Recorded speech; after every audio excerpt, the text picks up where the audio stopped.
अगर आपके भी मन में गलत विचार आते हैं, नहीं चाहते हो फिर भी आ जाते हैं, कभी गलत विचार कभी गंदे विचार परेशान हो गए हैं, तो आज इस परेशानी का अंत हो जाएगा। बस सोचिए कि मन आपका घर है और आपकी इजाजत के बिना कोई भी गुस्सा चला आता है, नहीं ना? और अगर कोई जबरदस्ती तुम्हारे घर में घुसने की कोशिश करे तो तुम क्या करोगे?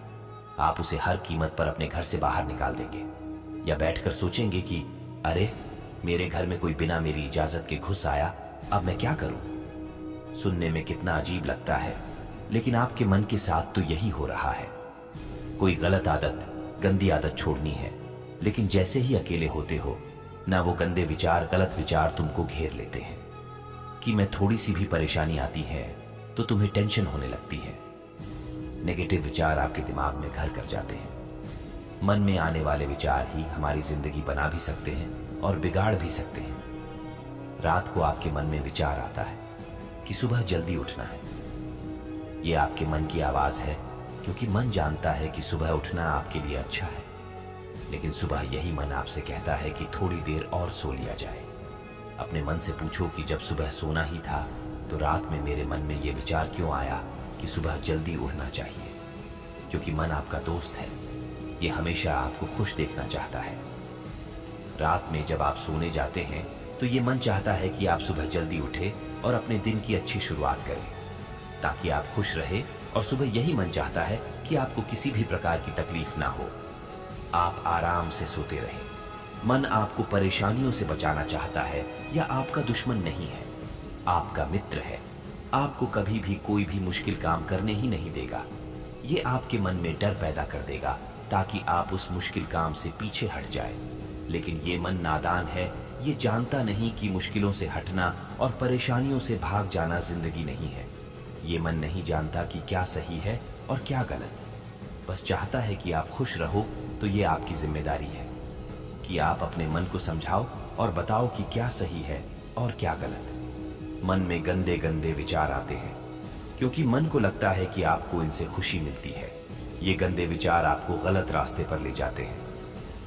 मन में कभी कभी जिंदगी को खत्म करने का विचार आता है। क्यों? क्योंकि मन को लगता है कि आप चारों तरफ से मुश्किलों से घिर गए हो और आपके पास बचने का यही एक रास्ता बचा है। ये मन आपका दोस्त है जो हमेशा आपका भला चाहता है, लेकिन इसको सही गलत की अक्ल नहीं है। तो क्या आप ऐसे दोस्त की बात मानेंगे या फिर आप उसे सही बात समझाएंगे? मुझे मालूम है आपका जवाब क्या है।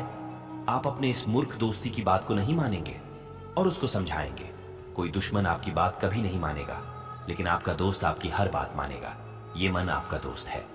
बस छोटी सी गलती हो रही थी। इस मन को आपके हिसाब से चलना था, लेकिन अभी आप इस मन के हिसाब से चल रहे हैं, इसीलिए जीवन में गलतियां हो रही है।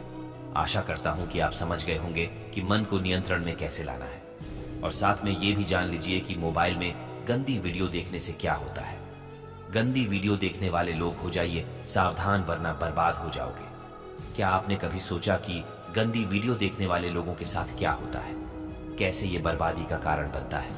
बता दे, कलयुग के समय में लोग गंदा देखते हैं, गंदा खाते हैं, जिसके कारण उनके विचार भी गंदे होते जा रहे हैं। क्योंकि काम वासना एक ऐसी लत होती है जो आपके कुल का नाश कर देती है।